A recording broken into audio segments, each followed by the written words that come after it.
전산세무 1급 교재 141페이지에 93의 기출문제의 문제 5번 한번 볼게요. 법인세. 코드 번호는 1293번이고요. 한 번 더 연습하실 분들은 2293번 들어가시면 되고, 해당 산업은 전자부품을 생산하고 제조 동묘부 영해는 중소기업이며 당해 사업연도 13기는 2022년 1월 1일부터 2022년 12월 31일까지이고 법인 세무조정 메뉴를 이용해서 재무회계 기장자료와 제시된 보충자료에 의해서 당해 사업연도에 세무조정하시오. 작성 대상 서식은 대돈충당금 및 대손금 조정명세서, 가제금 인정이자 조정명세서, 업무용 승용차 관련 비용 명세서, 소득금액 조정 합계표, 세액공제 명세 3번하고 법인세 가입표준 및 세액조정계산서하고 최대한시 조정계산서. 보통은 세무일급 그 법인세 문제가 5번까지 주로 나오는데 6번까지 나올 때도 있으니까 여러분들 6번까지 있는지 한번 보셔야 됩니다. 1번. 다음의 자료에 근거해서 해당 산업의 대손충당금 및 대손금 조정명세 작성하고 대손충당금 및 대손금 관련 세무조정하시오. 대손 실적률도 1%고 기본율도 1%인데 둘 중에 큰 거 쓰는데 둘 다 같으니까 그냥 1%죠 결국은. 그치? 결국 1%입니다.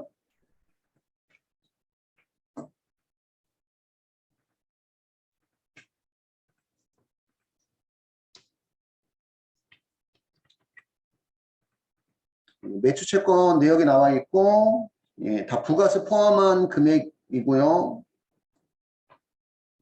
채권은 원래가 부가세 다 포함한 금액입니다. 과세인 것들은. 대손 내역을 보니까 4월 5일 거래처 부도 발생일로부터 6개월 경과 받으러 100만 원을 대손 충당금 한계하였다. 부도일부터 6개월 경과했으니까 얘는 대손 요건 갖췄죠.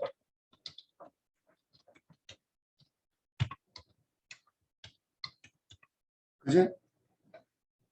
근데 여러분들 부도일부터 6개월 경과한 경우는 비만가액 얼마는 제외야. 1,000원은 제외입니다. 저당권 설정분 안 되고요. 비만가액 1,000원은 제외예요.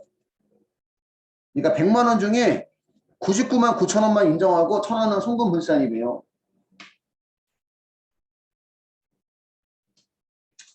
두 번째 6월 10일 거래처 대표이사의 사망으로 해소할 수 없는 외상 매출 50만 원 대손 충당금과 상계 처리했다. 얘도 대손 요건 충족했으니까 대손금 인정이 가능하고 7월 25일은 거래처 부도 발생으로 받으러 온 80만 원의 대손 충당금과 상계 처리했대요. 얘는 대손 요건 충족하지 않았습니다. 그럼 대손금 인정이 안 되는 거고 9월 15일 해수기일이 6개월 경과한 특정 거래처의 소액채권이 외상매출금 15만 원을 대손 충당금과 상계 처리했다. 소액채권 30만 원 이하는 6개월 이상 경과하면 대손 요건 충족하는 거죠. 그지?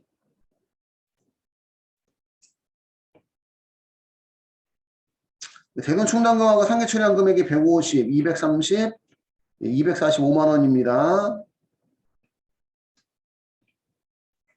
그 대손 충당금 계정 보면 기초대출 320만 원에서 단기 대손 발생으로 사용한 금액이 245만 원, 1번, 2번, 3번, 4번의 충당금이 245만 원이에요. 기말에 292만 원이 필요해서 단기의 계산 금액은 217만 원이고요. 전년도에 대손 충당 부인액 60만 원 있습니다.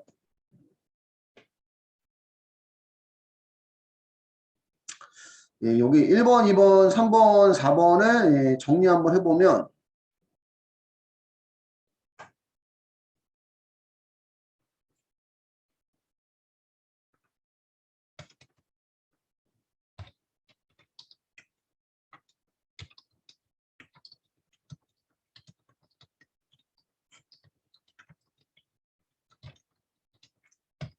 여기 정리를 한번 해보면 4월 5일은 회사가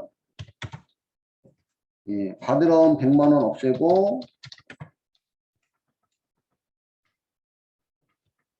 대손 충당금하고 상계 처리했다는 얘기예요. 근데 세법은 부도일부터 6개월 이상 경과하면 비만가액 얼마는 빼고 1,000원은 빼고니까 얘를 99만 9천 원만 인정하는 거예요. 99만 9천 원만.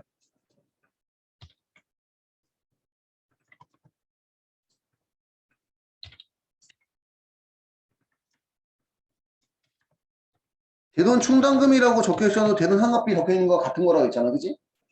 그러니까 1,000원만큼은 무슨 불사님? 송금 불사님이 나오는 겁니다.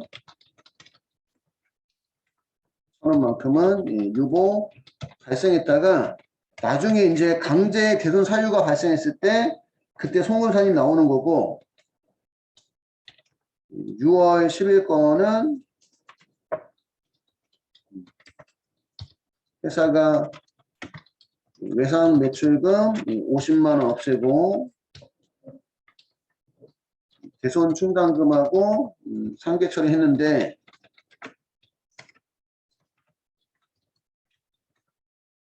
얘는 사망으로 대손 요건 갖췄으니까 얘는 조정이 발생하지는 않아요.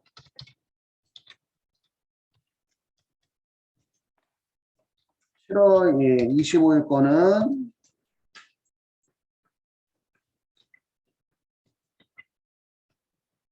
바드럼 80만원.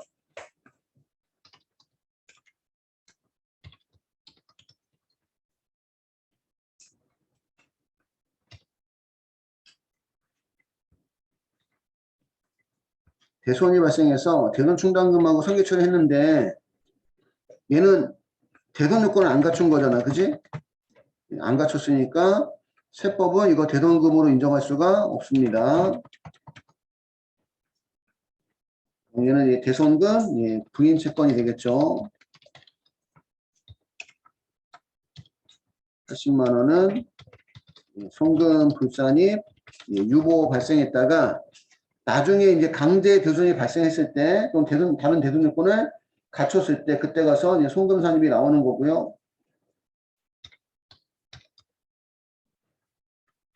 9월 18일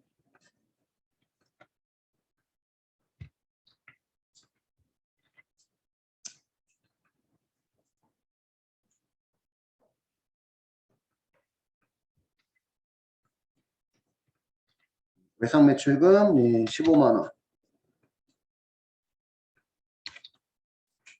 대손 충당금하고 상계 처리했는데 해수기에 6개월 이상 경과한 소액채권. 소액채권이 얼마까지죠? 소액채권이? 채무자별 합계 30만 원이야. 그지? 얘는 대손 요건 갖췄으니까 조정이 발생하지는 않습니다.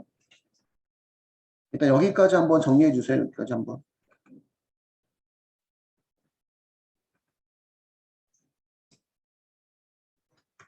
프로그램에 우리 법인 조정에 감옥별 세무 조정에 대손 충당금 및 대손금 조정 명세 들어가셔서 여기 대손금 조정은 대손 충당금하고 상계 처리했거나 대손 환급비 처리한 경우인데 지금 대손 내역은 전부 다 무슨 충당금하고 지금 대손 충당금하고 상계 처리했어요. 첫 번째 건은 4월 5일 개정 과목은 받으러 온 110번 채권 내역은 매채권 1번 대손 사유는 부도일부터 6개월 이상 경과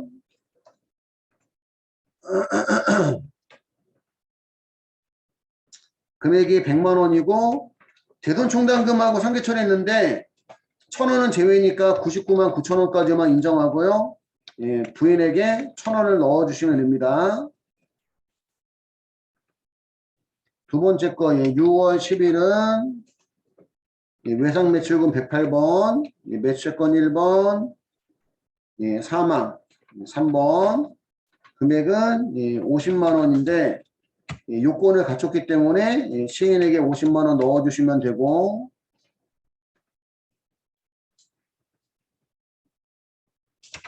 7월 25일은 받으러 온 110번 매채권 1번 금액은 부도 5번 6개월 경과했던 6개월 경과하지 않았던 부도는 5번 금액은 80만 원 요건을 안 거쳤으니까 부인에게 80만 원 넣어주시면 되고요.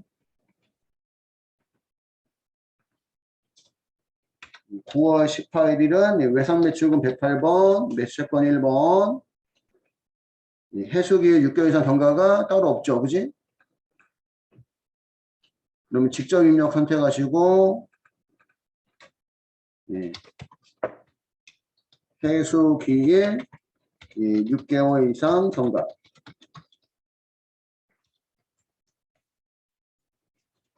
금액은 15만원, 시인에게 15만원 넣어주시면 됩니다. 여기까지 됐을까요? 채권 잔액은 외상매출금 108번은 채권 잔액이 1억 1000만원이고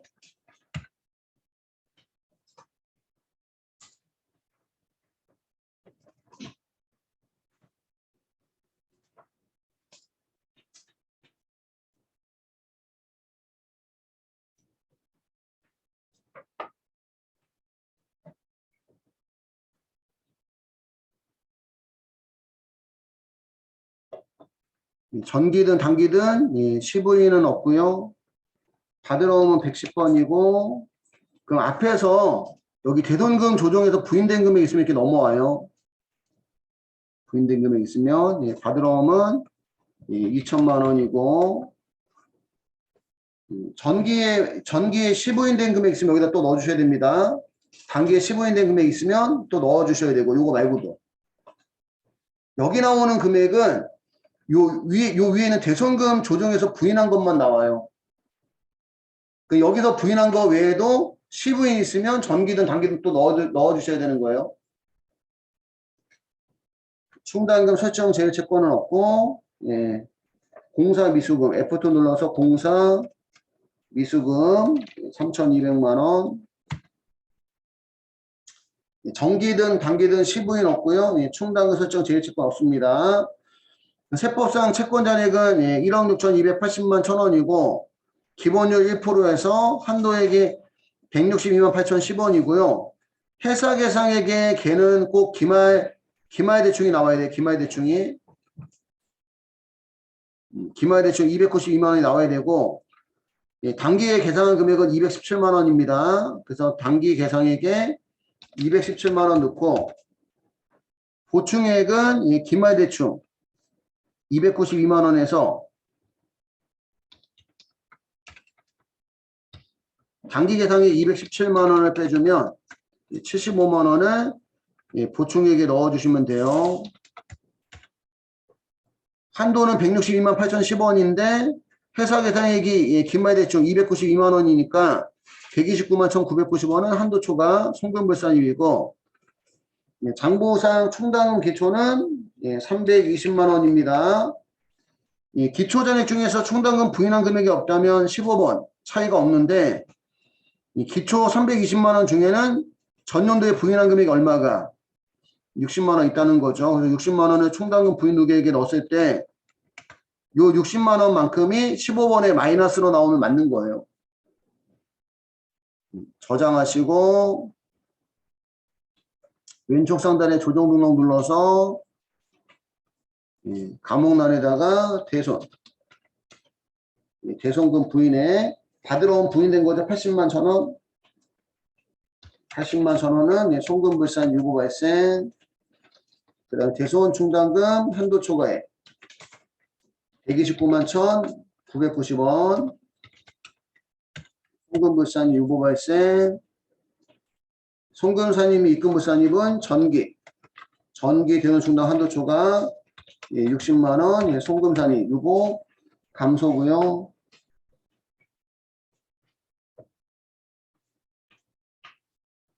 됐을까요? 처리를 해주시면 되고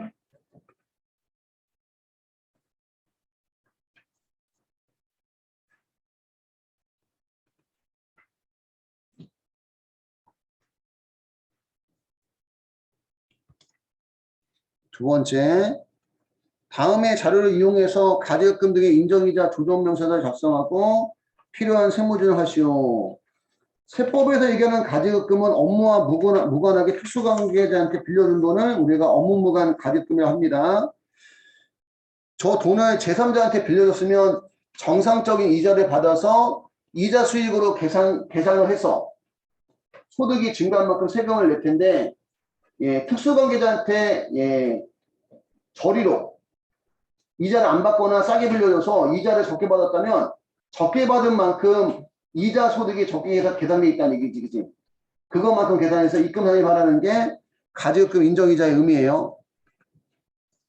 제3자한테 빌려줬으면 정상적인 이자를 받아서 예, 이자 소득이 증가한 만큼 세금을 냈을 텐데, 예, 특수관계자한테 싸게 이자를 빌려줘서 안 받거나 적게 받은 만큼 이자 소득이 덜 잡혀 있는 것만큼 입금산이 되나 이런 얘기입니다. 대표이사에 대한 예, 가지급금이 나와 있고요. 제시된 자료에 가지급금의 가처분은 없으며 가지급금 관련해서 약정된 이율이나 예, 수령한 이자는 없다고 가정한다. 차입금 내용. 가지급금 인정이자 계산할 때 예, 모두은행, OK, 우리저축은행인데 OK는 특수관계에 있는 회사네. 특수관계에 있는 회사.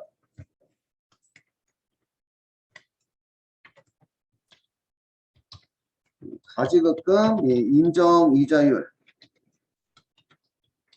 계산 시 예, 제외하는 예, 차입금은 특수관계자에 대한 차입금, 그 다음에 채권자 불문명 차입금, 비실명 증권, 예, 비실명 채권증권.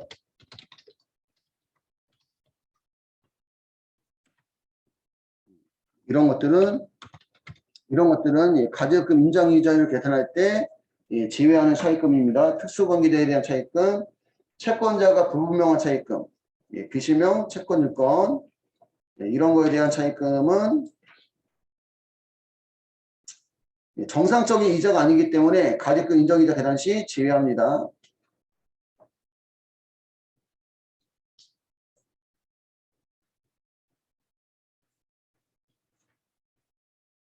가중평균 차입이자율을 적용하기로 하고,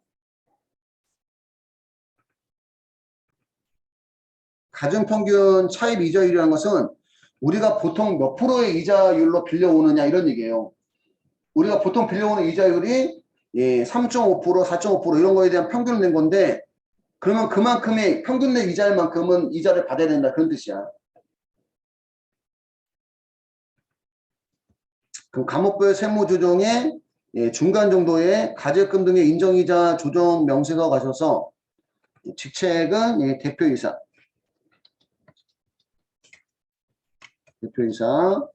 이한강. 예, 여기서 이제 가지급금 인정할 때는 가지급금, 혹시 가수금 있으면 가수금 선택하고 입력하시면 되고요. 예, 적용은 1월 1일은 예, 전년도 전기 이전에 빌려온 거니까 전기 2월 1번.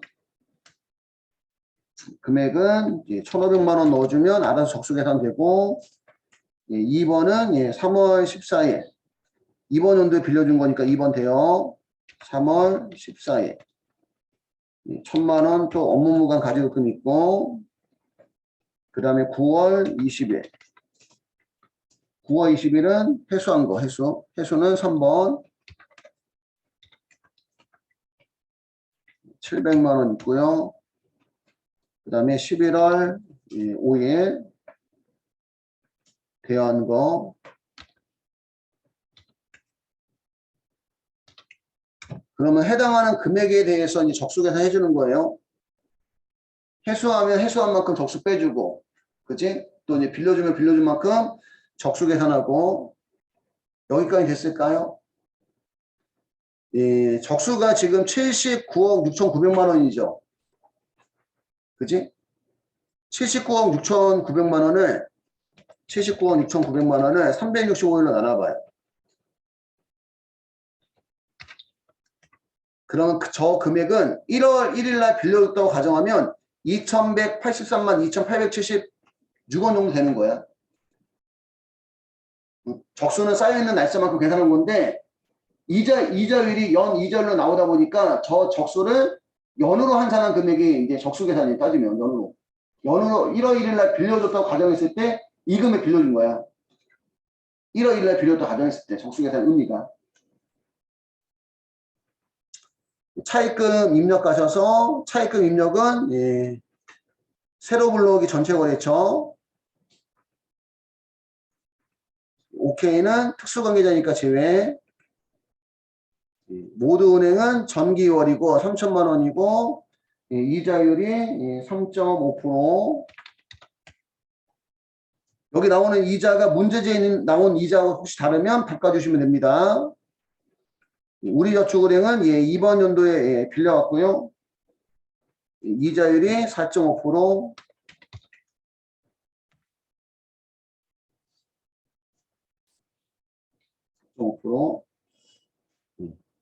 프로그램은 무조건 1년치 이자를 계산해줘요.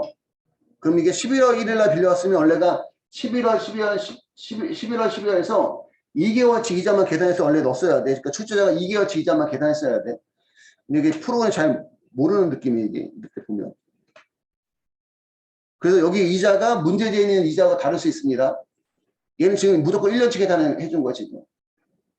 지금 뭐 문제가 그러니까 그냥 놔두고. 네, 가정평균 차입 이자율.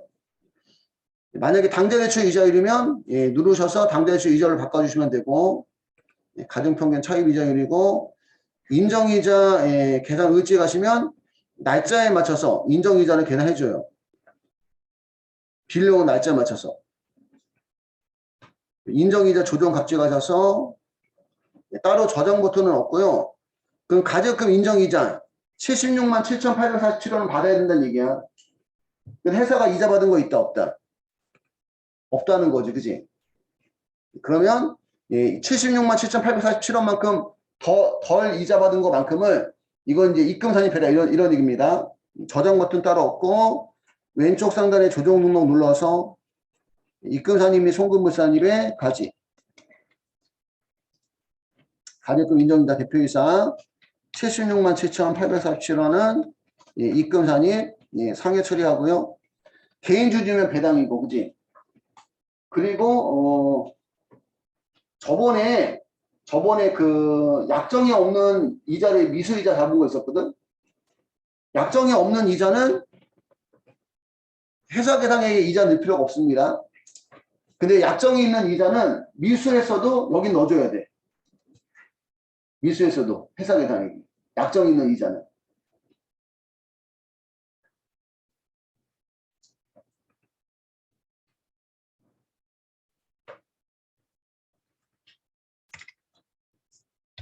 저번에 한번 함정으로 나왔던 거라서 단기 미수이자 계상한 경우는 우리는 미수이자에 대해서 무슨 주의다 보니까 이자 수익에 대해서 무슨 주의다 보니까 현금 주의다 보니까 일단 단기 미수이자 계상한 경우는 입금 불산이 유보 발생 처리해 주시고 먼저 이게 이제 약정이 없는 경우는 회사 계상액에 반영하면 안 되고 약정이 있는 경우는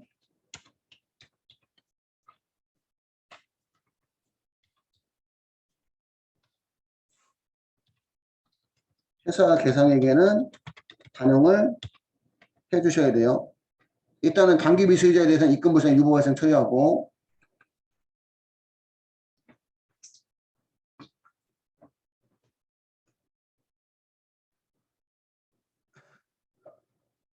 조정 등록까지 했죠, 이거. 3번.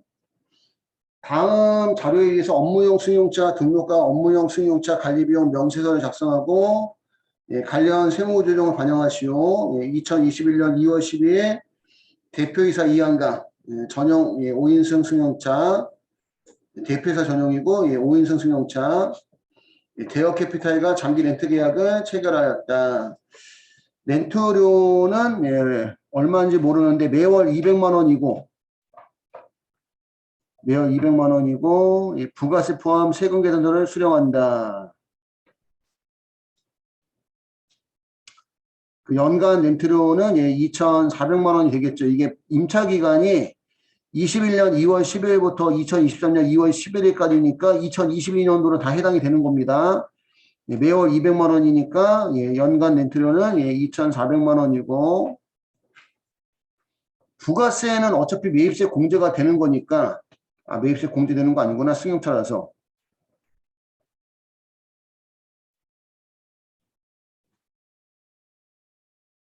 그러네. 그러고 보니까 유류비는 360만 원이고 부가세 포함이라고. 포함. 부가세 포함까지 여러분들 임차를 하는 얘기야. 부가세 포함까지. 그지?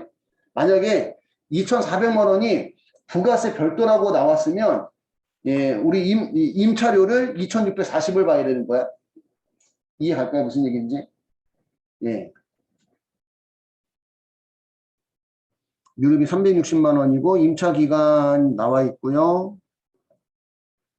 임차 기간하고 보험 기간은 같대요. 여기 보험 기간은 업무 전용 보험을 얘기하는 거고 거리는 전기월 누적 거리가 18,500km, 출퇴근 거리가 5,000km, 출퇴근 후에 업무 거리가 1,000km, 단기 총 주행 거리가 6,000km인데 출퇴근 거리도 업무에 사용한 거리로 봅니다.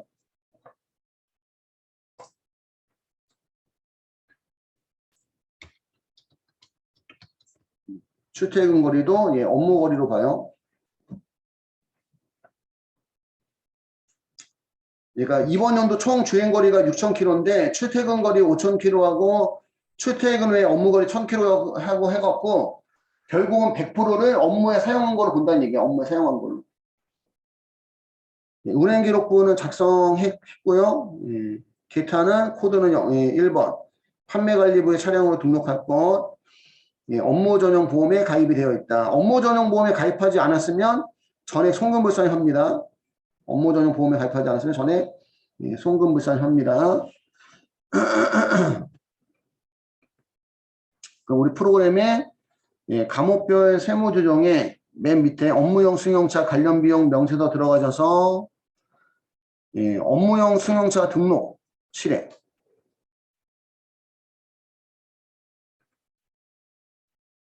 업무용 승용차 등록 실행을 누르셔서 업무용 승용차 등록을 해주셔야 돼요. 코드는 1번. 차량 번호는 22조 8518. 차종은 5인승 승용차.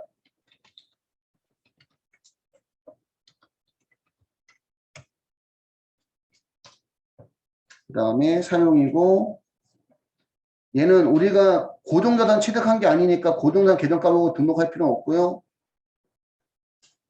고정자산 코드명 이제 고정의 계정 과목은 등록할 필요 없고 고정의 코드도 승낙이고 고정 코드는 뭐지 이게?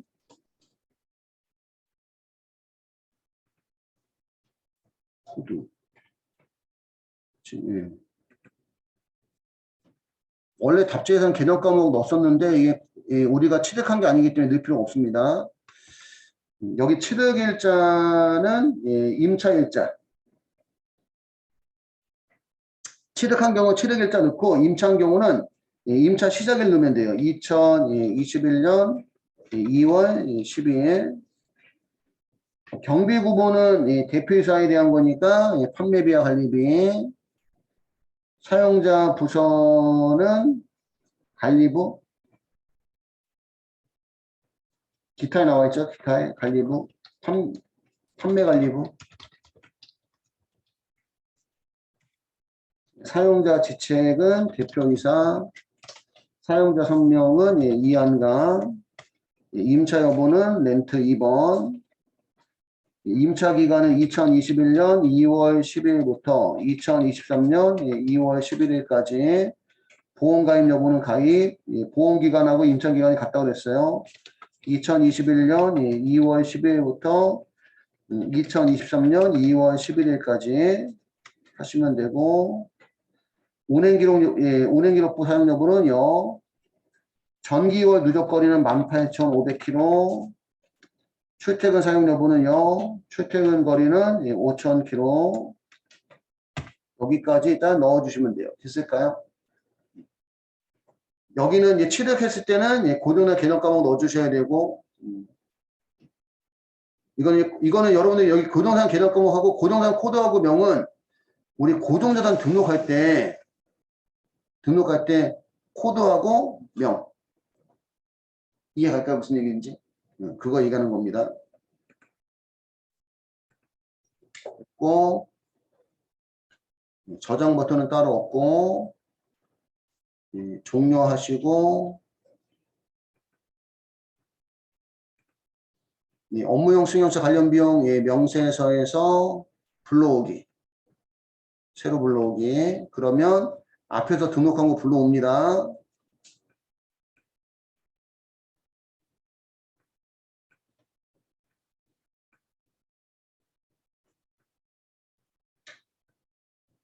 이번 연도 총 주행거리는 6,000km, 업무용 사용거리도 6,000km, 업무 사용 비율이 100%고요. 취득했으면 취득가액 넣는 건데 취득한 게 아니니까 취득가액 넣을 필요 없고, 임차월수는 여기 그 업무용 승용차 등록 실행 여기에 입력한 거 가지고 이번 연도 12개월 다 해당되니까 12개월 다 나온 거예요. 자동으로. 임차료가 2,400만 원입니다. 아까도 얘기했지만 만약에 지금 그 2,400만 원이 부가세 별도인 경우는 부가세까지 포함해서 여기다 넣어주셔야 돼. 그리고 임차료 같은 경우는 렌트한 경우는 그 렌트 비용의 70%까지를 감가상각비 상당액으로 봐요. 2,400만 원에 70%니까 1,680만 원이고 유류비가 360만 원. 그다음에 보험료, 수선비, 자동차세 뭐 그런 거 있으면 넣어주시면 되고, 그럼 업무용 승용차 관련 비용이 2,760만 원입니다. 유류비 포함해서 임차료 2,400만 원, 유류비 360만 원에서 2,760만 원, 임차료 2,400만 원 중에 감가상각비 상당액은 70%에서 1,680만 원이고요. 업무 사용 금액은 감가상각비 1,680만 원에 100%니까 1,680만 원이고 2,760만 원에서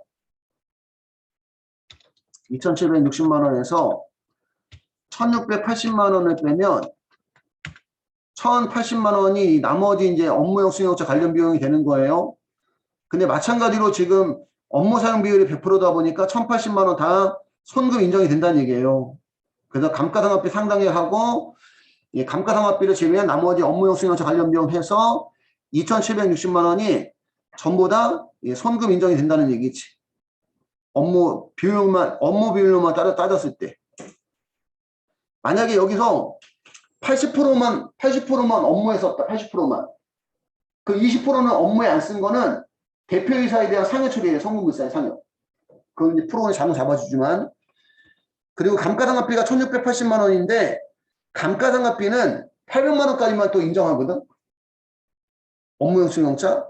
그럼 1,680에서 800만 원 빼면 880만 원은 감가상각비 상당액을 한도 초과한 금액으로 본다는 거지. 그래서 880만 원만 송금물사님이 나오는 거예요. 저장하시고 왼쪽 상단에 조정 등록 누르시면 자동으로 뜹니다. 업무용 승용차 감가상각비 한도 초과액인데 이게 취득한 경우는 송금물사님 유보 발생이고 취득한 경우는 렌트한 거잖아. 렌트 그지?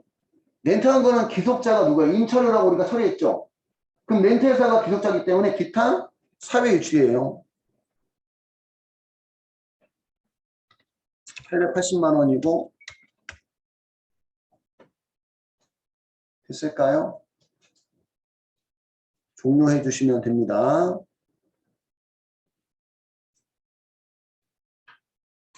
여기까지 해주시면 되고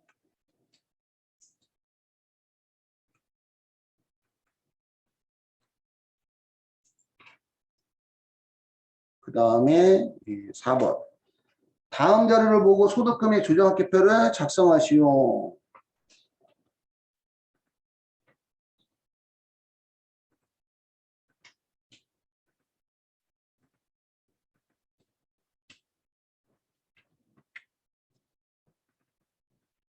세금과 공과금이 213만 5천 원인데 대표이사 개인 차량에 대한 취득세네요. 그럼 대표이사가 내야 될 걸 회사가 내준 거잖아. 그지? 송금불산이 대표이사에 대한 상해 처리해 주셔야 되고, 세금과 공과 간주임들에 대한 부가세는 손금으로 인정이 돼요. 별도의 조정은 안 나옵니다. 이미 세금과 공과라고 처리했기 때문에. 세금과 공과 51만 7,200원 중에 법인의 사업용 부동산 재산세도 법인의 사업용이기 때문에 손금 인정이 됩니다. 손금 인정이 되는데 세금과 공과로 이미 비용 처리했기 때문에 세무조정은 안 나오고, 보험료 580만 원은 하재 보험기간이 2022년 7월 1일부터 2023년 6월 30일까지네요. 그럼 다음 연도께 몇 개월 치지? 다음 연도께?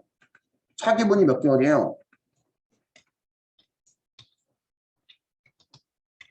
2023년 6월까지는 차기분이잖아. 그치? 2023년 1월 1일부터 2023년 6월 30일까지. 그치? 차기분 6개월? 6개월치가 얼마죠? 580만 원이 몇 년치? 몇 년치? 아, 그럼 이번 연도도 6개월이고 다음 연도도 6개월이네. 그치? 그럼 580만 원의 반이면 290만 원은 무슨 비용 처리해야 돼? 무슨 비용? 선급 비용 처리해야 돼요. 다음 연도 거니까. 이해할까요? 응? 290만 원 선급 비용 계상해야 되는데 다 뭘로 처리한 거야? 보험료로 처리한 거죠. 지금 보험료라고 돼 있다는 거잖아. 그치? 차기분 6개월 290만 원은 선급 비용 계상해야 하나? 보험료로 계상되어 있으므로 요만큼 이제 무슨 불산이? 송금 불산이 또는 입금 산이 유보 발생 처리해 주셔야 돼요.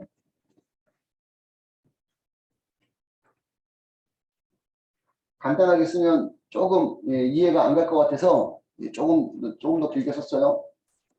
580만 원이 지금 보험료라고 돼 있는 겁니다. 다음 연도 6개월분은 무슨 비용이라고 우리가 선급 비용이라고 계산했어야 돼. 그치? 보험료에서 빼줘야 되는데 안 빼줬다는 얘기야. 보험료에서. 그러니까 선급 비용이 이제 가대 계산돼 있는, 아니, 선급 비용이 가소 계산돼 있는 거지. 그치? 선급 비용 가소로 송금 불산 유보 발생 또는 입금 산입 유보 발생.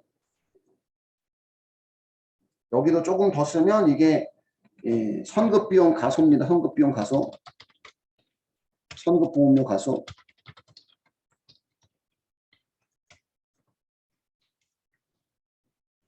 선급 보험료가 안 잡혀 있기 때문에 송금 불산이 유보 발생 처리해 주시고, 이자 수익. 국세 환급금 이자. 국세 환급 가산금 또는 지방세 환급 가산금은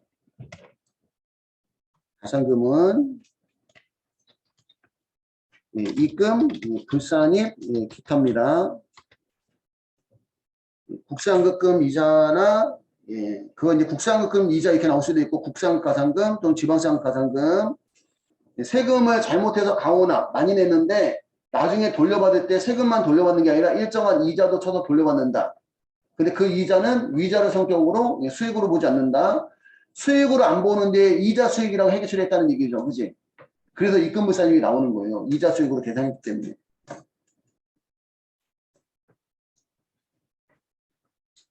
지정기부금 한도 초과액은 소득금액 조정합계표에 반영하지 않고 법인세 가표 및 세액 조정 계산서에 반영하는 겁니다.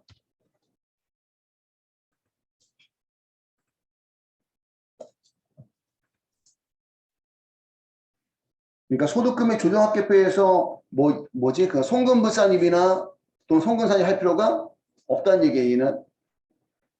얘는 지정기본 한도 초과액도 저희가 지정기본 한도 초과액도 이게 지금 함정으로 준 거야. 함정으로. 지정기본 한도 초과액 송금부산입이나 지정기본 한도 초과 2월에 송금산입은 소득금액 조정합계표에 반영하지 않고 법인세 가표 및 세액조정 계산서에 반영을 해줘야 돼요.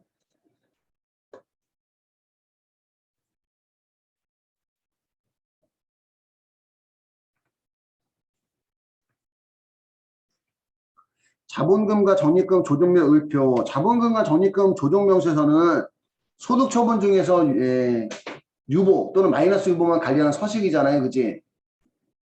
재고자산 평가증. 재고자산 재고자산 평가 증가, 선급비용 가대가소, 대돈충당금 한도초과, 단기 미수이자는 자동조정적 오류로 다음 연도 가면 반대 조정해줘야 돼. 그지? 그러니까 지금 재고자산 평가증은 전년도에 세법상 재고자산을 많이 잡았기 때문에 송금산을 했었다는 얘기예요. 얘는 전기에 송금산입 유보 발생이었으니까 단기에는 송금 불산입 또는 이제 입금산입 유보 감소를 해주셔야 돼요.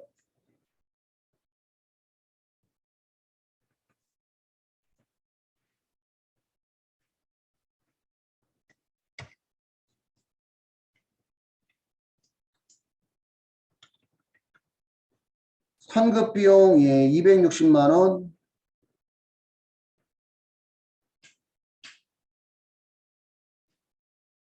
선급비용 260만 원은 화재보험료이며 보험기간은 2021년 7월 1일부터 2022년 6월 30일까지다.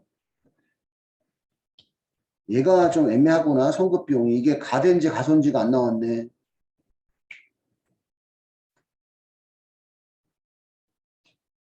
선급비용이 가대였으면 전년도에는 송금산입, 이번 연도 입금산입이고 전년도에 가소였으면 전년도에는 입금산입, 이번에는 송금산입인데 가대가소가 안 나왔어요. 그리고 얘가 보통은 이게 이 자본금과 적립금 조정명세 을표를 줄 때 양수로 주면은 전년도에는 사실은 입금산입이었다는 얘기거든. 근데 이거 봤을 때는 또 그것도 아니고 여기로 봤을 때는 전년도에 송금산입이고 그러니까 약간은 문제를 좀 애매하게 준 거가 아닌가 하는 생각이 좀 들어요. 그래서 선급비용 이번 연도 거니까 이건 송금산입 유보 감소. 근데 지금 선급비용은 좀 애매한 문제인 것 같아. 지금 가소인지 가된지가.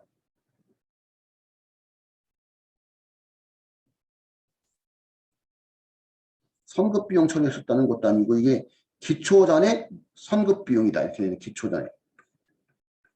화재보험료이며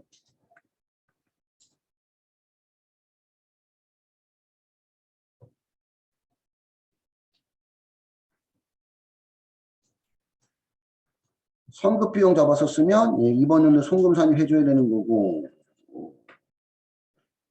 계속 걸리는 이게 좀 문제가. 건물에 대한 자본적 지출의 3천만 원을 손익계산서의 수선비로 회계 처리했대요.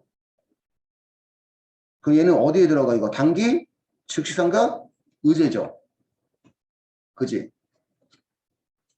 단기 즉상각 의제에 들어가면 어떻게 하죠?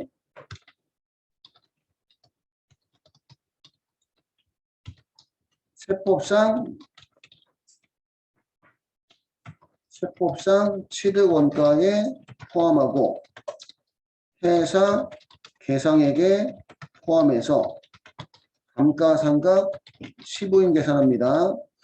즉 얘도 이번 연도에 감가상각 잡은 거로 본다는 거죠. 요만큼. 장부상 건물 취득가액은 8억 원, 기초감가상각 누계액은 3억 6천만 원, 정해법이고 내용연수가 40년입니다.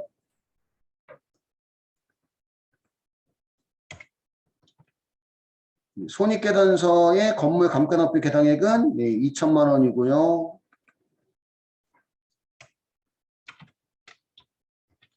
그럼 세법상 상각 범위액은 정액법이고 세법상 취득원가는 장부상 취득원가 얼마에다가 8억 원에다가 단기지상가 의제 얼마 더하니까 3천만 원 더하니까 8억 3천만 원이에요. 굳이 표현하면 장부상 취득원가에다가 단기 즉시상가 의제를 더한 겁니다.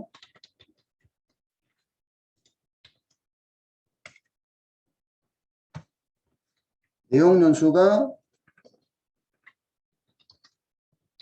40년이에요.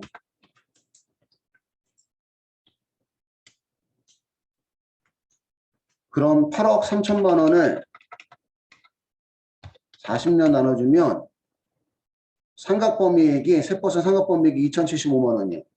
세법상 상각범위액이 2,075만 원입니다.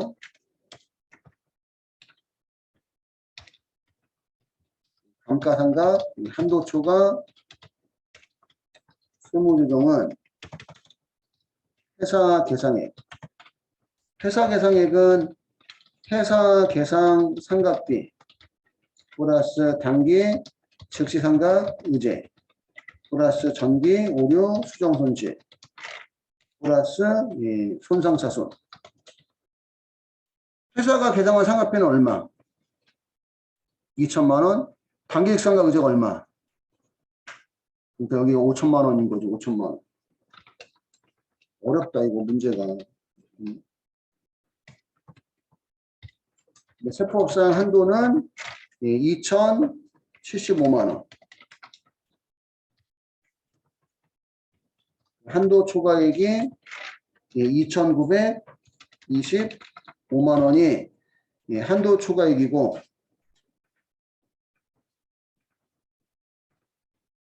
한도 초과한 금액은 송금 불산입 유보 발생 해주시면 됩니다. 여기까지 정리가 필요한 금액이 있으면 정리해 주시고요.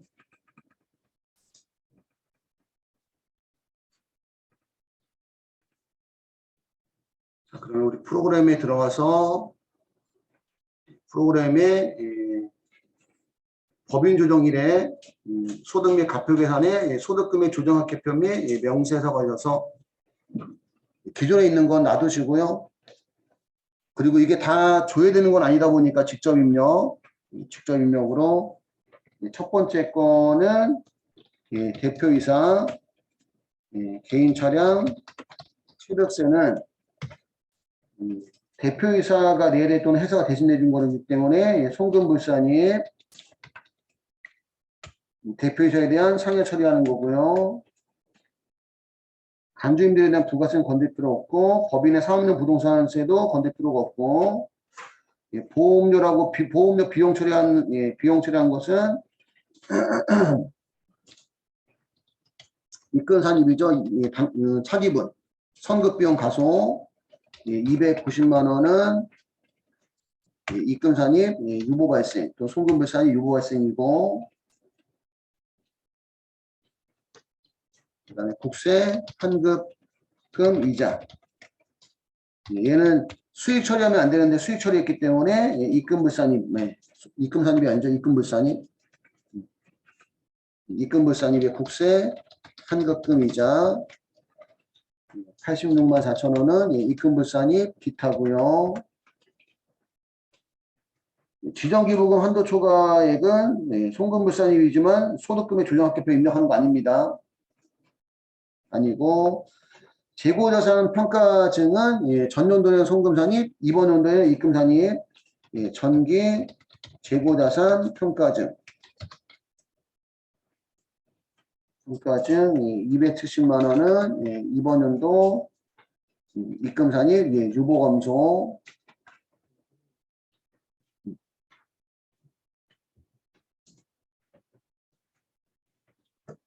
전기 재고단 평가증, 예, 입금산입, 예, 유보 감소고, 선급 비용은 예, 송금 산입이 돼야 되니까 예, 송금 산입에 전기 선급 비용 가소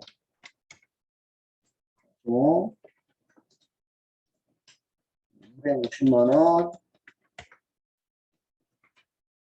유보 감소. 그래, 입금산입 및 예, 송금불산입 가셔서 예, 감가상각비 한도 초과액 2,925만 원. 송금불산입 예, 유보 발생 이렇게 처리를 해주시면 됩니다.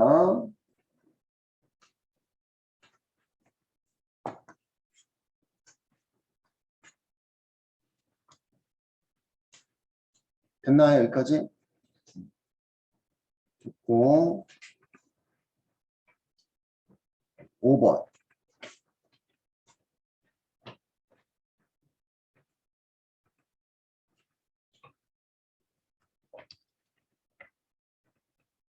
다음 자료만을 참조해서 세액공제 조정명서 3번 중 단기공제 및 2월의 계산 탭하고 최저한세 조정계산서하고 법인세 가대표준 및 세액조정 계산서를 완성하시오. 당사는 중소기업이며 불러온 자료는 무시하고 아래 자료만을 참조한다. 세액공제 조정명서 3번에 입력할 수 있는 게 단기 발생 연구인력개발 세액공제와 고용중개 세액공제 이 두 가지는 세액공제 조정명서 3번에 입력을 합니다.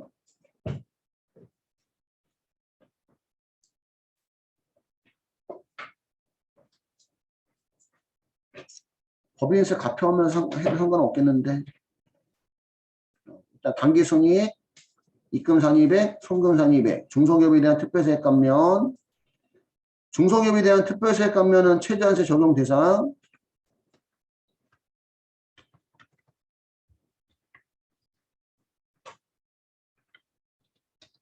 최저한세 적용 대상이고 단기 발생 연구 인력개발비 세액공제는 최저한세 제외예요. 고용중개 세액공제액도 최저한세 대상. 최저한세 대상이고 원천 납부세액, 그 다음에 최저한세에 따른 공제감면 배제는 납세자에게 유리한 방법으로 하고 위 이에 세무조정자는 없다. 당사는 분납을 하고자 한다. 고용인원은 전년도와 동일한 것으로 가정한다.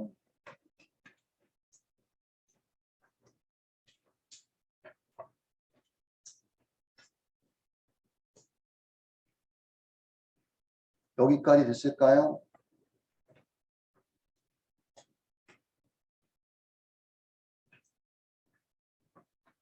자, 그러면 우리 세액공제 조정명세서 법인조정일에 공제감면 세액조정2에 세액공제 조정명세서 3번 가셔서 다른 거 빼고 단기공제 및 2월의 계산만 넣어요. 여기는 단기공제 및 2월의 계산 가셔서 구분이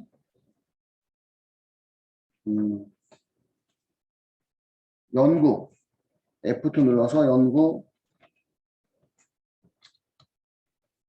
및 인력개발비 세액공제 최저한세 제외 2022년도에 발생한 게 단기분이 350만 원이 있고요. 나머지 칸은 이게 10년간 2월 공제라서 칸이 많은 거예요. 그 다음에 두 번째 칸에 가셔서는 F2 눌러서 고용중대 고용을 증대시킨 기업에 대한 세액공제 2019년도 거는 2월분이죠. 2월분 2019년도 건 2월분이 전기 2월액이 350. 그 다음에 이거는 단기분은 알아서 여기 또 단기분에 가는데 2월분은 이게 1차 연도 2월 된 거니까 지금 이제 그 2월 된 연도가 1차 연도인지 2차 연도인지 10년간 2월 공제니까 그지? 전년도로 넘어온 건 1차. 그 전이면 2차 이렇게 되는 거예요. 전년도에 넘어온 거니까 1차 연도 350만 원이고 그 다음에 아니 전년도가 2019년도 아니지 2021년도 그 다음에 이번 연도는 2022년도 단기보는 350 단기보는 지금 자동으로 반영이 되는 거죠 그치? 근데 2월분 넣어줬을 때 1차 연도 2월 된 건지 2차 연도 2월 된 건지 3차 연도인지 이해갈까 무슨 얘기인지 10차 연도까지 되는 거죠 그치? 10년간 2월 공제니까 됐나요? 저장하시고 얘가 이제 최저한세에 걸리면 무슨 세에 걸리면 최저한세에 걸리면 최저한세 적용에 따른 미공제세액에 넣어줘야 돼요. 최저한세 적용에 따른 미공제세액에 넣어주고 그럼 걔를 뺀 나머지만 이제 공제가 되는 겁니다. 여기까지 하고 나서 이제 어디로 가야 돼 우리가 법인조정2에 세액계산 및 신고서에 법인세 가대표점 및 세액조정 계산도 들어가셔서 당기순이익이 3억 1250만원 입금사님 및 송금불산이익이 2785만원 송금사님 및 입금불산이익이 1억 1041만 5천원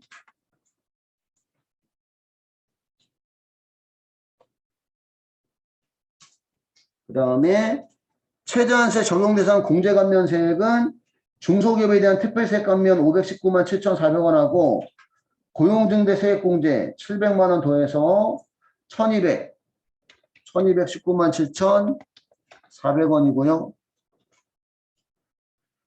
연구 및 인력개발 세액공제는 최저한세 적용 제외, 최저한세 적용 제외에 350만원 넣어주시면 되고요. 중간 인합세액에 없고 원천 납부세액에 88만원 됐나요? 여기까지 하고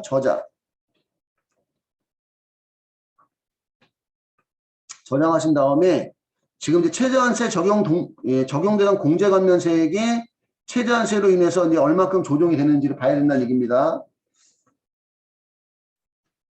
그러면 세액계산 및 신고서에 최저한세 조정계산서 가져서 불러오기.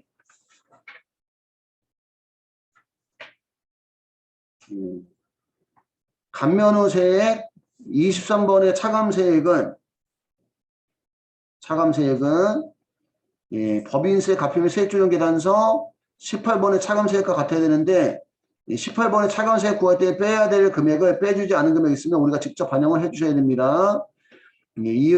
비과세소득, 소득공제, 그 다음에 최저한세 적용대상 감면세, 최저한세 적용대상 세액공제. 세액공제는 자동으로 반영이 됐죠. 우리가 세액공제 조정명령 3번을 작성했기 때문에. 근데 우리 세액감면 신청서는 작성 안 했잖아, 그지? 그래서 중소기업 특별세액감면은 지금 반영이 안 된 거예요.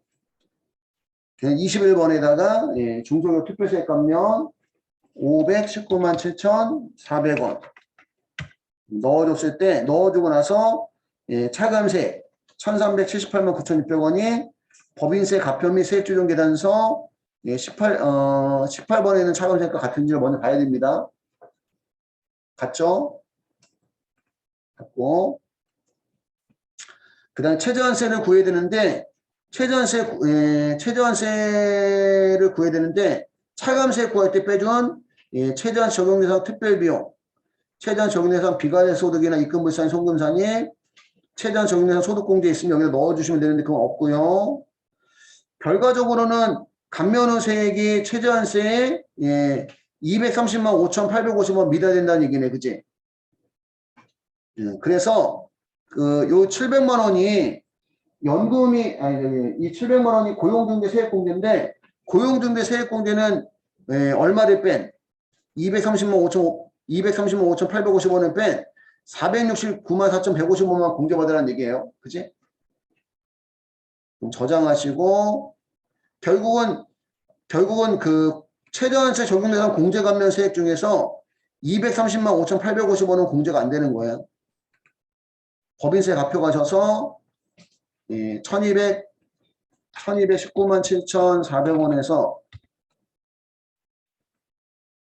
230만 5,850원 빼니까 989만 1,550원. 1,550원만 공제받아야 되고, 그래서 18번에 있는 1,609만 5,450원이 최저한세하고 같아져야 되고요.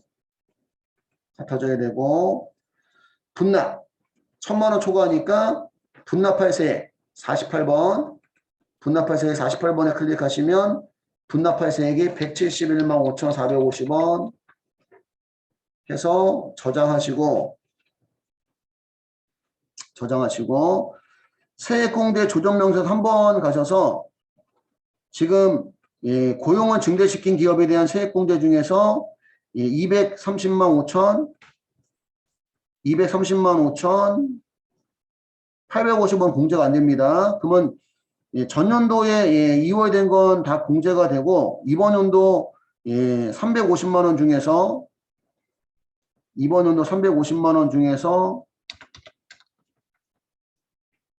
230만 5,850원을 빼니까 119만 4,150원만 공제받아야 돼요. 아니구나. 최저한세는 미공제액을 넣는구나. 미안해요. 최저한세 적용에 따른 미공제액이 230만 5,850원 저장하시면 됩니다.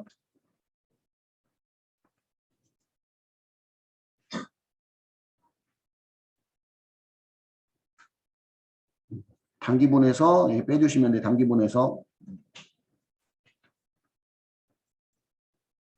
여기까지 해서 93회 법인세 실무 다 끝났어요.